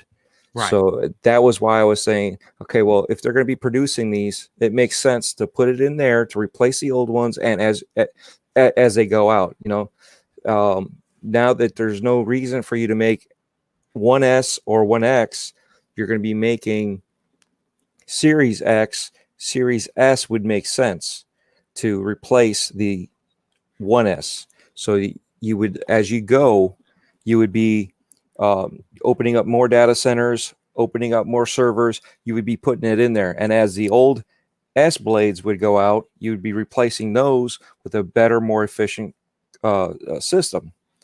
But the problem is, the other day when they showed off the server, they're using Series X's in there. The Series X can do 4 simultaneous games at an Xbox One S level. So that threw that out for me, but it still has relevance. I still see it relevant, as in you're going to have the console to undercut Sony. You're going to have the console that's going to get in the door. You know, everybody says, oh, yeah, the grandparents, when they buy the system, are they going to buy the $700 one, or are they going to buy the $300 one? Well, yeah, they're going to buy the $300 one. I still say that is a made-up hype thing that, to use for your narrative. It's a lot of these people now, these grandparents. Wait a second, I'm at that age. I'm not a grandparent yet, but Wilmy Hood is going to be. Yes, he and I are about the same age. Mm-hmm. You know what I'm saying? So there, I have plenty of friends that are grandparents already. So you're going to tell me that someone our age does not know what to buy for a child, even if it's a grandchild or their own child. They know what they're buying. They know that they want to buy like a 1S or a Series S now for their children, because I'm spending that money on me. I'm not spending it on my kid. My kid's going to enjoy the games that I have, but they're not going to have, I'm not spending that kind of money for them to break it. That's usually the thought, because I'm same thing right now. I have my daughter play on the OG Xbox One. She plays on the X every so often, but usually I'm out there. Where does she go? She comes in here and plays on the OG one, and that's going to be the same setup. So you're going to have it for people that are on a budget level, that they want to have the newest game, the newest performance on a console, but they don't want to spend that kind of money to get the superior console with the superior performance. So to envelop on each side of Sony or the PlayStation 5, you've got your two different sides. You got your high end side with the high dollar value, and you got your low end side with the low dollar value. What happened last year, with PlayStation and Spider-Man, $200 console? Yeah, right, flying off the shelves. Yeah, like it was for free. Yep, it was eaten up. I mean, we bought one for my brother-in-law. I didn't buy one for myself because I was thinking of others at the time. I should have bought one for myself, because I'm still kicking myself in the head, trying to be like, why didn't I buy another one?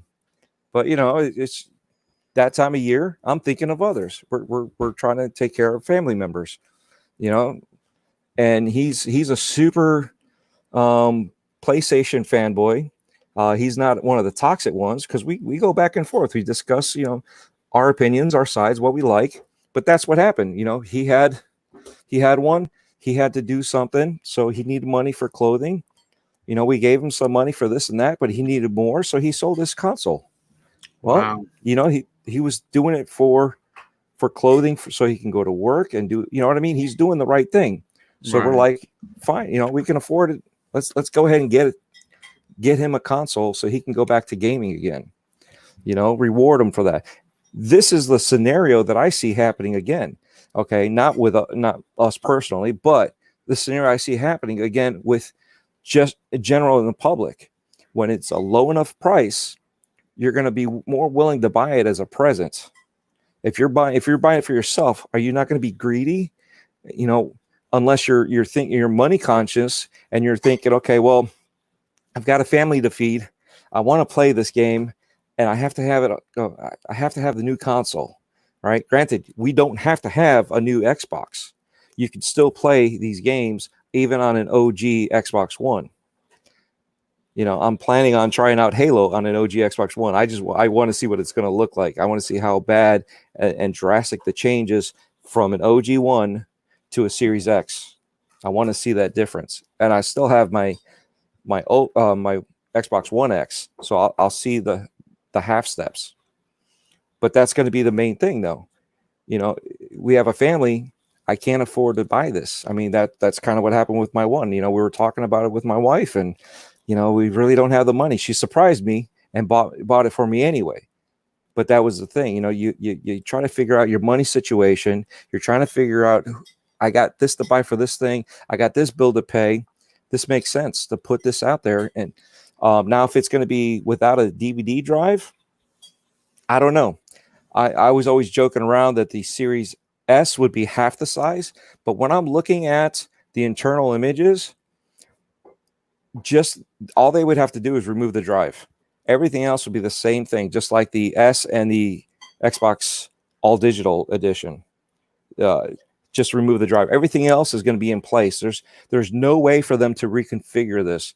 I mean, other than having a different chip on one of the on the I mean, listen, I'll put it this way: this is going to be a 1440p 60 FPS console. It's not going to exceed that. I mean, if not for $300, it's not. So 1440p, you could checkerboard it to 4K. You could. We learned that, right? Yeah, PlayStation said that. Yeah, you technically you could, but I'm not expecting this thing to be rub shoulders with even the PlayStation 5. It is going to be a lesser powerful console because it's the entry model. But what I will say, and Dealer has talked about this, and I see Lito Papa made a statement. I just kind of want to comment on this. He says Dealer is the smartest guy in the community. Wake up. Now, I don't know who he was talking to, and I'll say this. If you don't like Dealer because maybe you don't like his voice, you don't like that he's edgy, that he basically will tell you to go F yourself, I hear you. Challenging his prowess when it comes to his knowing the insides and the outsides of not only console gaming, but PC gaming, I think you're barking up the wrong tree. I mean, a lot of people in this community look to his channel for that kind of tech information. And if you don't like him because you don't like him, that's fine. But honestly, you can't. You only make yourself look silly if you're gonna get out there and say, "Well, the guy's a boob. I don't like him. You know, he's stupid." Don't do that to yourself. Don't be that character. You know, you want to spark a conversation. You don't like him because you don't like him. That's fine. You don't have to like the guy, but you gotta respect the technology knowledge that he has. Real quick, I just want to kind of just touch on something. Sparhawk actually just dropped something into the chat. I didn't see this. I'm going to look for this after the show. He says AMD just dropped a ray tracing demo of RDNA 2 and DirectX 12 Ultimate. I will definitely be checking that out. But Dreadful, anything else you'd like to add? Because I kind of want to move on to the next topic. No, there's always more I could add, but let's move on. We don't have to keep it, All right, I appreciate that very much. And as we close in on the 1 hour and 42-minute mark for today's show, Zemi, you and I, because you are a co-host of this program, have always talked about Microsoft's first party. And you and I have admittedly been giddy as school kids to the thought and theory of them adding additional members to the Xbox Game Studios first party family. And the question that I wrote this topic for was, did Microsoft just accidentally say that they have 16 first party Xbox studios, first party Xbox studios, as opposed to the 15 that it's common knowledge that they know? That we all know that they have 15, right? Now, as I've discussed on many of these shows, post E3 2018 is and will always be the turning point for the Xbox brand. And of course, since then, Phil Spencer has made good on the promise to fix, quote unquote, the Xbox Game Studio first party issue with not having games, right? And I think he's kept up his end of the bargain. And at the moment, as of this show, as we have seen numerous times before, and we've discussed it, Zemi, is that Phil Spencer knows that he wants to continue adding more developers to XGS. But during the GameStack event that happened yesterday, the number 16 was accidentally or on purpose uttered during the live stream. Now, during the introductory speech, Microsoft's general manager of game developer experiences, Kevin Gamble, let slip that the Xbox Game Studio now includes 16 first-party teams. Now, why is this significant? Well, I mean, Jesus. Well, do I really have to explain it? Probably not, but I'm going to do it anyway. They have 15 studios that are currently, and I know this thanks to Colt's last video that he did, they're working currently on 20 games over the course of the 15 studios, some of which are working on 2 games, some are working on 3 games, and someone like Ninja Theory, they're working on 4 games, which is just bananas, right? But if you go to YouTube and you go to the Xbox channel, you can watch the GameStack live, video that I'm talking about. And if you don't want to wait, because there's a lot to listen to, it's very long. Skip to around the 25-minute mark for the quote. You'll see. And so I pulled the quote just so you guys can hear what he said. And if you want to watch it, I encourage it. He says this, and this, of course, is Kevin. What's unique about gaming at Microsoft is that we build the tools for game developers, and then we use them across our 16 first-party studios to actually create games. We recognize game development is about pushing technology to its absolute limit. Now, Zami, I have to go to you because this is making you smile. I can see through the microphone. The question is, who did they add? Right? Who could they have added? And the second question is, who do you want them to add? So the first list that I'm going to throw out there is easy, right? It's super easy. We've heard, I mean, most people will say MDHR, right? Most people will be like, but you're stupid if you don't buy the Ori people. Buy Moon Studios forthwith. A Sobo studio, I would say yes. Now, we've also heard that they went to different parts of the world, and People Can Fly has been coming up into the conversation. Of course, a Japanese studio is an easy answer, right? That's super easy because we know they want to kind of, put the roots into Japan. I still think they're making a quadruple A level studio in the form of the Initiative in Japan. That's my theory. I have no grounds to believe it. I'm just throwing it out there. That's my theory. Now, I want to give a big shout out to both D Black Raven and Archimedes, who I have an open DM with. We've been going back and forth the last couple of days. It's been such great conversation with those two guys. Archimedes, obviously, that's the gentleman from Germany. He's been on my show numerous times.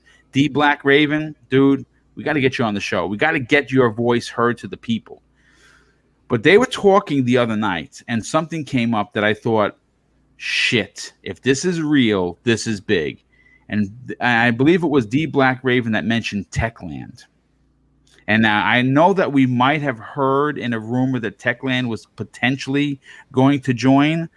But here is where there may be some credence to this. Now, I don't know if it's the 16th or it'd be the 17th or the 20th. Shit, I don't know. But, Techland has a very big game coming out. And we all know what that is regarding zombies. Could it be why that zombie game was delayed? Oh, man, I don't know. Speculation Town, they're calling me. Or could it be bigger? Could their next announcement completely blindside the industry? I don't know, but I'm going to get the answer. First, I want to go to the chat. As we cross 400 people who tuned in for today's show, I want to thank you for that. Who do you want Microsoft to add to XGS, and who do you want it to be? Who do you want that 16th studio that they accidentally on purpose talked about? But now I'm going to bring this back around to, of course, the panel. Zemi, we've talked about this before. Has your opinion changed, and what are your thoughts on the slip up, if you will? Well, I mean, just to start off with, I completely disagree with you. There's no way they're ever going to add in another studio. I mean, what are you thinking? No. How dare you, Boom? You're a I'm boom. joking. No, I agree with you 100%. I definitely think that they have added, a new studio to the roster. And I guess if they haven't, maybe they haven't. I don't know. But I really think that they have. Just with all the rumors that have been going around, them, looking in Poland, for that perfect, developer, all of Phil Spencer's trips over to Japan, his quote, I would like to, get a Japanese studio. I mean, all this different stuff, right? I think that they definitely have, or they will acquire, more studios. But I wouldn't be me if I didn't also say that I think it's also completely possible that Kevin Gamil might have just misspoke. I mean, we've all done it. We've all done it, and 15 and 16. I mean, those are very close numbers, Yeah. But with that being said, and if he did misspeak,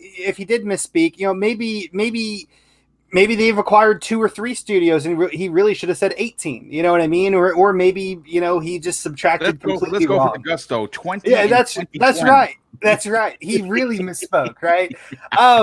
But I mean, we don't know. We won't know until they tell us, or until somebody tells us that should know.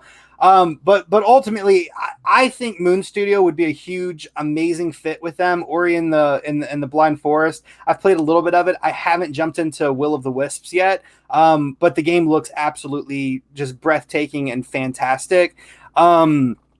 Probably the studio that I want to see them acquire the most, and Boom, you already know this, is the Sobo Studios. Of course, that'd be huge. Yeah, I mean, they are just such a small but very extremely talented and passionate, developer, and plus they made my favorite game of last year. So Plague Tale #. So I really would not hate for them to get acquired if that's what they would want to. I mean, I absolutely love that studio now. And then a Japanese studio definitely makes a whole lot of sense as well. So does a Polish one. But once again, Asobo would be my favorite.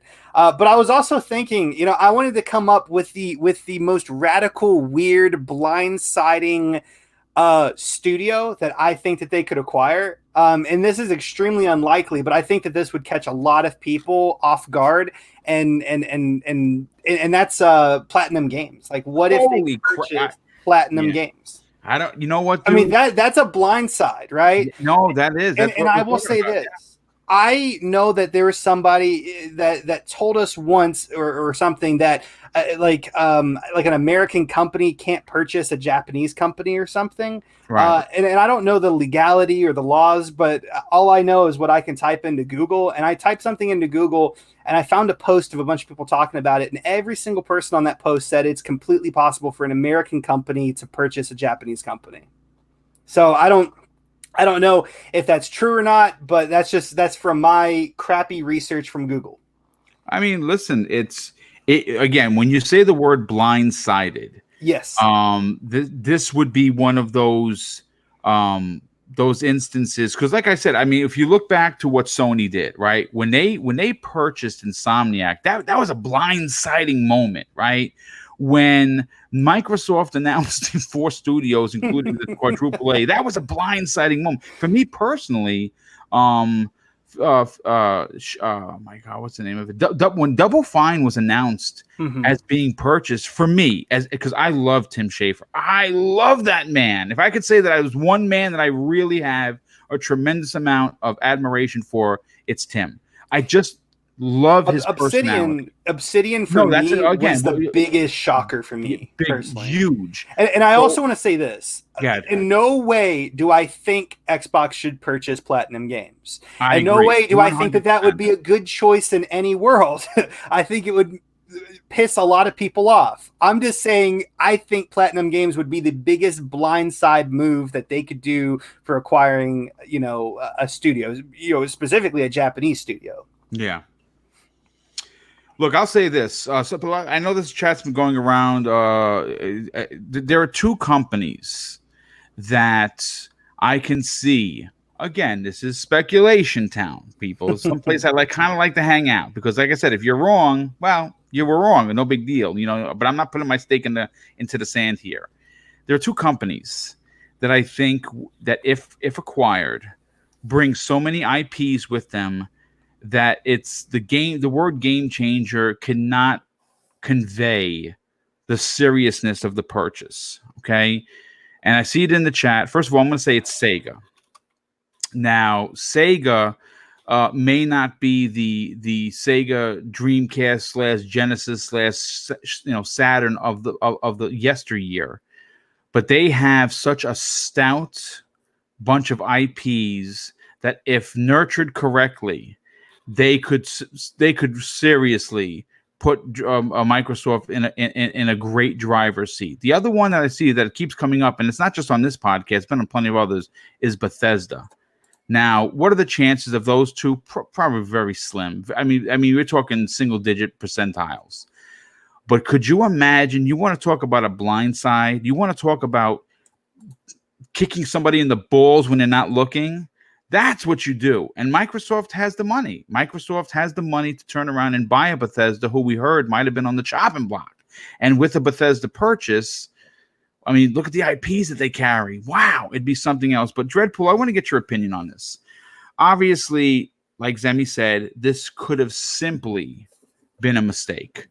But because he said it so confidently, so, like when you make a mistake and when you listen, he holds a pretty prominent title at Microsoft, and it doesn't excuse him from making a mistake. He's a human being. No one's suggesting that at all.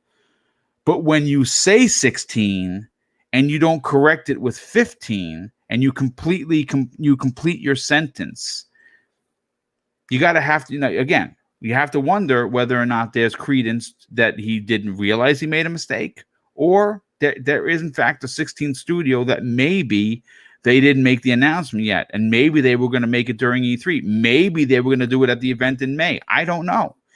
But out of the companies that we've all talked about, for you personally as a gamer who has been gaming for a while, who would you like to see Microsoft acquire and add to the 16th roster at XGS? Well, we have MDHR as an option. We have Moon Studio. I don't see MDHR. I mean, I wouldn't mind them being brought in, but they only have one IP. Right. They haven't really proven themselves other than they got lucky, and I'm not trying to take it away from them. Don't take it wrong. But if you think about it, how many devs have put out a game and gone nowhere with it? Not even hit the face of any advertisement for free or anything like that. MDHR with Cuphead grabbed us, and we all wanted to know more about it. We waited 2 years to finally get Cuphead, but it was like basically they hit the lottery, so now they got to redo it again, and we're still waiting on the expansion. So we don't have the DLC. It's just a family, you know what I'm saying? So they don't have really the backing that they need. They're still really small. They could do something, but I don't see them being at Moon Studio. They don't want to be purchased, but we know the last time somebody said we don't want to be purchased, next thing you know, they've been purchased. So the way that Moon Studio operates and the way that Xbox used to operate, it would definitely be a no-go. But now with Phil Spencer in charge, it's a possibility. They may want to do something more than just Ori, and obviously they do, but we'll see which way they go. I don't. Yet again, it's hard to control something like that when everybody's working out of their house. So how do you coordinate and meet up? I mean, other than video conferencing, we've seen what happened there before. I mean, right now they're doing good, but when it came to Platinum, what did they do? They actually went out there. They saw stuff. A lot of it was video conferencing, because why would you fly over to look at a video of the progression? You don't. You conference call it, and you get everybody in there, and they show what's going on. So for them to do something like that, Moon Studio, I could see them being a little shy about that. A Japanese studio, definitely. Who I've always wanted for a Japanese studio, and that would be Sega. Yeah. We already have most of their IPs not most, but a lot of their IPs on Xbox. Yes. So I always laugh about it because, we have more than just backwards compatible with Xbox 360, OG Xbox. We have Neo Geo. We have Sega. So everybody's always talking about, well, backwards compatible. Well, there you go. We have Neo Geo. We have Sega. What else do you want? But so, yes, it would be great to have Sega because then we can actually have more games. Asobo Studio, I could see them possibly being there. They've done a lot of work with them. They've also done a lot of work with Disney. So they may shy away from that because of the work that they've done before. Although Plague's Tale totally changes it, and this is their only IP that they own. Everything else they've been assisting with. So, what else did they? They're also doing what was that called? Flight Simulator. Yeah, yes, Flight Simulator. Ridiculous. Yeah. So they're proving that they can do more than just Disney games. So oh no, dude, their studio was packed with talent. I mean, look at Plague's Tale and look what they're doing with Flight Simulator. Flight Simulator looks bananas. But when you're looking at Connect Rush from Disney Pixar, and you're looking at some of these other games, you know what I'm saying? When you first look at them, you're like, I don't want another grounded game. Well, those kitty thing. That was their college years, right? We don't want to judge people on their college years. And that's what I was getting at. It's the fact that that's what they were known for. Yes. Then they come out with a Plague Tale, and they're working on Flight Simulator. So they're actually showing that they're doing more. So there is that. At first, when you look at them, you're like, nah, I'm not sure I want another kitty game. But now you look at what they've put out recently, they're proving that they can do more than just do somebody else's game. Yeah, they're doing something like that. Now, when it comes to People Can Fly, I'm iffy on that one at all. I don't think that they would be even part of it. Techland, I've heard last month, not saying who my source is. I don't even have source, but I have a source, and it's not really a source. But Techland came up last month, and that was right before Phil dropped the bomb with everybody that morning. And I literally heard about Techland being possibly another developer that they're going to buy. Now for the off the wall one, CD Projekt Red, that would be the one that would be the real money maker. They would spend money that they wouldn't recover from. Yeah, they I don't think they can afford them. They just become the second most richest European developer. Yeah, they wouldn't be able to afford them. And then what was the other one? Tencent. I'm like, nah, they're too big too. Yeah, that would be a great buy for them, but that's not just What about People Can Fly? I think People Can Fly would be a great fit. They did again. A lot of people are going to boo me for this. They Gears of War Judgment. People didn't like it. I enjoyed their most recent game. Like what is it? Like Outrider or something? Outrider. Yeah. I think that would be a perfect fit for it. Obviously they probably already have publishing rights out, and it's going to be like a multi-plat. But you know what I mean. It could be one of those instances like Obsidian. Oh yeah, they have to put out the first one as a multi-plat, but the second one is going to be exclusive. Yeah. Listen, I don't know. I'm not too much of a fan of them. I don't get me wrong, they're good. But they also they work on Fortnite. They did Judgment, Bulletstorm. They were part of the original Gears of War, Painkiller. Obviously, they know their Unreal Engine. So if Microsoft's looking for someone that can do Unreal Engine, that would be another studio to look at.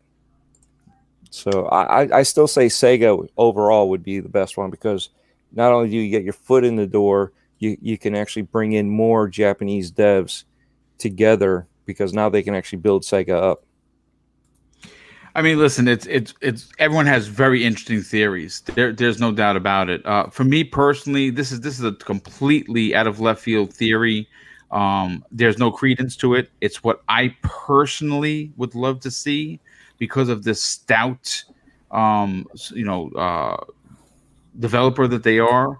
I'd love to see them add Blue Point to the roster, simply because we saw what they did with Shadow of the Colossus. We know that they're currently working on 2 games for the PlayStation 5, one of which is supposed to be a launch in Demon Souls, which is probably going to be amazing. I heard through different grapevines that the second title might be Metal Gear Solid. You know, you're hearing all these rumors about Sony. They're gonna buy Metal Gear, Castlevania, and Silent Hill. They're not doing that. I'm sorry, they can't afford to do that, to buy those IPs. It's just too much. It would be way too much. Now, if they do it, well, you know, I'm gonna have a PS5, so I don't care. But real quick, let me catch up with the super chats. And of course, LMNOPO shows his generosity once again. He drops a $2 super chat and says this: DirectX 12 Ultimate game changer. Yeah, I got to see this. A lot of people talking about this in the chat. As soon as I'm done with the show, I'm going to tune in. And he drops an additional, $15 super chat. Thank you for that, dude. He says, this is why having the Series X matters to PC gaming. DirectX 12 Ultimate will bridge console and PC game development and spur devs to create games with features never used before on the Ultimate ecosystem. That is a great point, dude. Well, listen, as we have already crossed the 2-hour mark, this has been a great show. I was able to get to almost all the topics. We had almost 430 people show up today, and I want to thank everybody for that. The chat has been very, very busy, going almost to the point where I can't even read it. Normally, I like to say hello to everyone individually. Like when you pop in, I always say, hello, whoever. And I apologize. I haven't been able to do that in the last couple of days because, to be honest, I'm not complaining. After tomorrow's show, I will have done 8 shows in 6 days, and I am kind of running on empty. Now, granted, I put myself in this position, so I'm not sorry that I'm doing all these shows, but I did guest appear on two shows, and I did put out 6 of my own, counting tomorrow. So I am a little, not run down. I'm not as sharp as I normally am when I'm doing 3 shows. So I'll return to my ways, if you will, once next week rolls around. But yes, I am going to be doing, Zemi, you'll be joining me if you'll be here on Tuesday. We'll do a 60-minute show. We'll talk about something, maybe the new controller that no one's talking about, and maybe something else that we'll add to the mix. But of course, I want to first thank all the very generous donations through Super Chat. They were all greatly appreciated.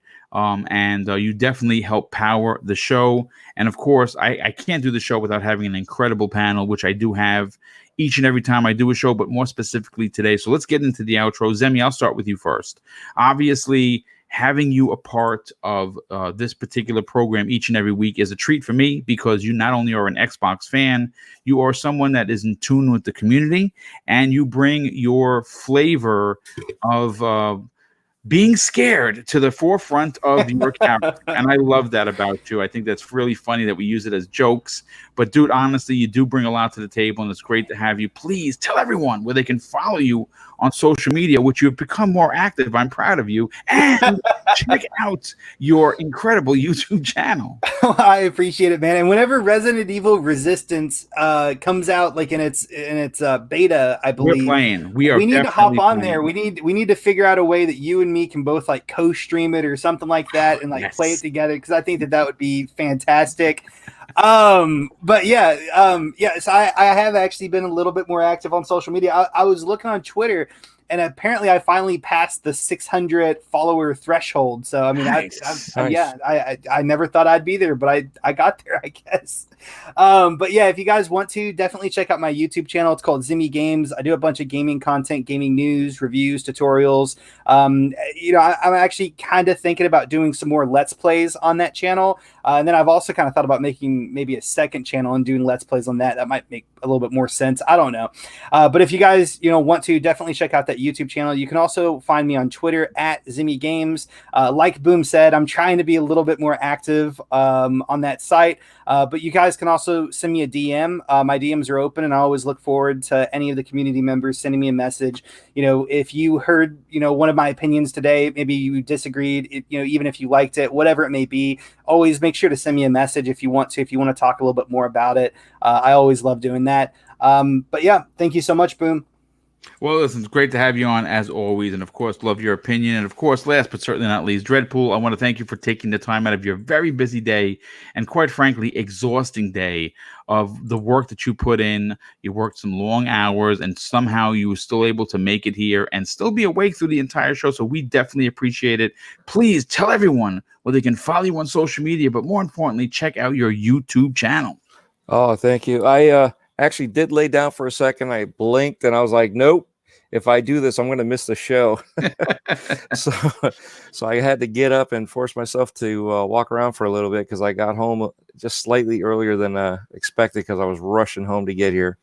But you can definitely find me on Twitter as Dreadpool, and the O's are actually zeros. My DMs are always open. Anybody wants to chat about anything, get anything off their chest, just whatever. My ears are always open to listen. I might not be able to give you an answer or anything, other than just, hey, I'll listen and we can chat about whatever. Preferably games, but let's anything that comes across your head, let's let talk about it, get it off your chest. Also, YouTube, I'm trying to do more gaming stuff and on Mixer, and then bring it over to YouTube. I got a couple videos I'm working on. I just haven't had time to sit down and finish working on them to get them out there on YouTube. But always YouTube, Mixer, my gamer tag, my Stadia tag, it's all Dreadpool, all caps, all letters. Okay, well, listen, it's great to have you, dude. Certainly appreciate your opinions, and like I said, I know we'll all be jazzed to see your new content once you get around to putting that up there. So once again, everyone, I want to thank you so much for being here. Obviously, this has been wow. I mean, considering the world news that's been going on, gaming has not skipped a beat. We have had news bomb after news bomb, and Double Barrel Gaming is going to have you covered. We are going to be here each and every week to provide what I believe to be a good service for people who just want some honest talk, some fun talk, and at the same time just feel like you're hanging out with your buddies, especially with the social distancing that we have going on. So like I said, I like to close out every show something that my dad taught me that I love spreading the message because obviously he's long gone and I'm still here. So I'm going to keep fighting the good fight. And I'll close the show with this. Treat others how you yourself want to be treated. That's very simple logic. And of course, it doesn't cost anything to be nice. And unfortunately, some people act as if it does. You live by those rules, and I can guarantee you are going to have an awesome day. Take care, everyone. We'll see you next week on the newest episode of the Xbox Factor podcast. Take care. Good night and be well.